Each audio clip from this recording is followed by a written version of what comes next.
साथियों नमस्कार। कैसे हैं? उम्मीद करता हूं कि आप सब बहुत अच्छे होंगे, स्वस्थ होंगे, खुश होंगे, मस्त होंगे। और पुनः मैं एक बार आपके इस मनपसंद चैनल दिनकर मंच पर हाजिर हूं। तो साथियों, हमेशा आशावादी रहना चाहिए, ना कि निराशावादी। निराशावादी रहने से कुछ मिलने वाला नहीं है। अगर आशावादी हैं तो आपको बहुत कुछ जीवन में प्राप्त कर सकते हैं। तो इसी प्रसंग पर मैं एक आप लोगों के मध्य कहानी अपनी प्रस्तुत कर रहा हूँ। कहानी कुछ इस प्रकार से है कि साथियों, चार बहनें होती हैं और वो चार बहनें कौन कौन सी हैं? पहली होती है भूख माई, दूसरी प्यास माई, और तीसरी नींद माई, और चौथी आस माई, जिसे कहते हैं आशा। क्योंकि आशा पर ही सारा संसार टिका हुआ है साथियों।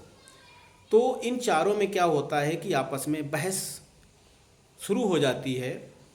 तो बहस में क्या होता है कि चारों में कहती, कोई कहता मैं बड़ी हूँ, कोई कहता मैं बड़ी हूँ, और कोई कहता मैं बड़ी हूँ। इस तरह से आपस में बहस हो रही है, फैसला नहीं हो पाता साथियों। तो अब चारों ने निर्णय किया कि भाई हम चारों में बड़ा कौन है। तो इसके लिए क्या होता है कि वो चारों जो है गांव के मुखिया के पास, यानी अपना एक जज नियुक्त किया, उसके पास पहुंचती हैं।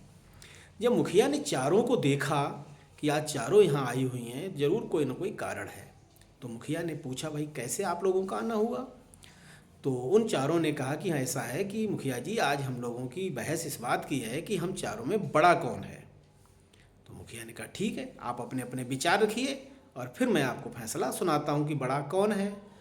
तो साथियों, सबसे पहले क्या होता है कि जो भूख माई है, यानी उन्होंने अपना पक्ष को रखा। बोले देखो भाई, हमारे बिना तो मनुष्य जी नहीं सकता है। अगर वो खाएगा नहीं, भोजन नहीं करेगा, तो शरीर कमज़ोर हो जाएगा, और जब शरीर कमज़ोर हो जाएगा तो वो कुछ जीवन में कर नहीं पाएगा। तो मुखिया ने फैसला को सुना। बोले हाँ, बात तो तुम्हारी ठीक है, लेकिन ऐसा कुछ भी नहीं है। भूख की बात रही तो इसे 56 प्रकार के व्यंजन को खा कर के भूख को मिटाया जा सकता है, और अगर न होने पर सूखे टुकड़ों से भी भूख को मिटाया जा सकता है। रही बात फैसला की, तो आपका फैसला सुरक्षित है, ठीक है, कोई बात नहीं। अगला नंबर आता है प्यास माई का, यानी प्यास का। तो प्यास ने कहा कि देखिए मुखिया जी, मैं बड़ी इसलिए हूँ कि जल ही जीवन है, और जल के बिना जीवन अधूरा है। जिसको जिस प्राणी के लिए जल नहीं मिलेगा तो वो जीवित कैसे रह सकता है। मुखिया ने बात को बड़ी गंभीरता से सुना। बोले हाँ, बात तो आपकी भी सत्य है, इसमें कोई दो राय नहीं। लेकिन रही प्यास की बात बुझाने की, तो उसे वाटर मिनरल यानी शुद्ध जल से भी मिटाया जा सकता है। और जब भयंकर प्यास लगती है तो बहते हुए नदी नालों के जल से भी प्यास को बुझाया जा सकता है। इसलिए आपका भी फैसला सुरक्षित रखा जाता है। अब तीसरी बात आती है नींद माई की, यानी जो नींद होती है, निद्रा जिसे बोलते हैं। उसने कहा हमारे बिना तो जीवन अधूरा है। जब तक हमारी भरपूर नींद नहीं लेगा, मनुष्य अस्वस्थ हो जाएगा। स्वस्थ रहने के लिए उसे भरपूर नींद लेनी पड़ेगी, तभी वो अपने कार्यों को संपन्न कर पाएगा। अन्यथा जीवन निरर्थक हो जाएगा, व्यर्थ हो जाएगा उसका। मुखिया ने कहा बात तो आपकी भी सही है, इसमें भी कोई कट नहीं है।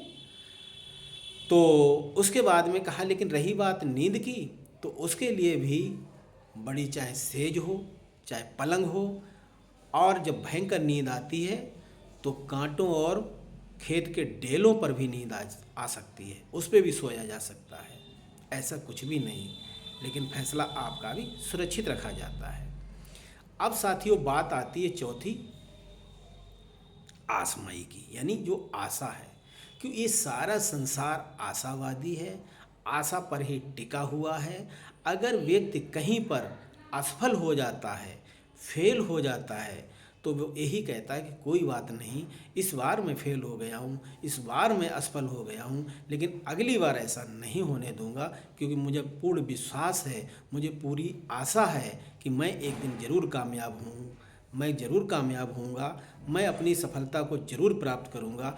इसी आशा में वो अपना जो है पूरा जीवन व्यतीत करता चलता रहता है, यानी अपना जीवन यापन करता रहता है। तो साथियों, बिना आशा के कुछ भी नहीं है।